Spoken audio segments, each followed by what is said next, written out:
Another question that I get, in fact, some people that I think are in this room, is when you send people for training. And the rule is very straightforward. Training required by your company is paid time. So you send somebody to learn the latest electric motor repair work at a technical institute for a couple days. That is fully comp time, just as if they were at your workstation or out on business calls.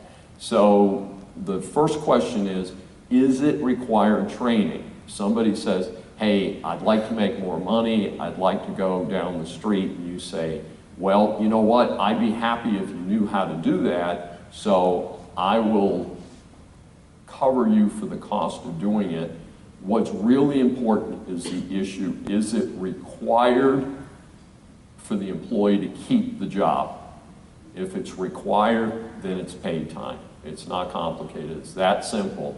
But if the person is doing it for their own benefit, be careful about offering to pay for it. A good rule of thumb is to say, actually have it in writing, is to say, we're going to cover you, it's $2,000 to go to this advanced training session.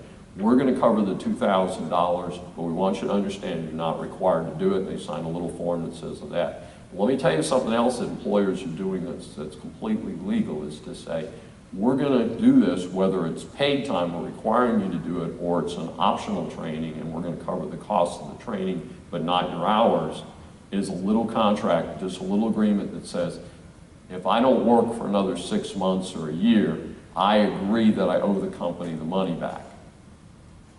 That is completely legitimate. Again, you need to check your state laws, but in most states that is legitimate to say, we're advancing something to you, we're improving your background, we want to make sure we get some return back on that investment that we're making. Be careful about this though, because of one of the other slides I just showed you. If the person leaves and they don't have enough money to cover it, you're pretty much going to end up writing it off. It's not complicated, because if you take that out of their last paycheck and you take them below the minimum wage, it's very likely you will have violated the minimum wage laws. So it's hard to get that money back, but it doesn't hurt to say, hey, if we're going to do this, we want to make sure that you don't run off and go work for the shop down the street. It at least creates a little bit of a moral obligation. And again, there's nothing wrong with asking to have that done. And a good idea, but the starting point again is, if it's required, then it's paid time.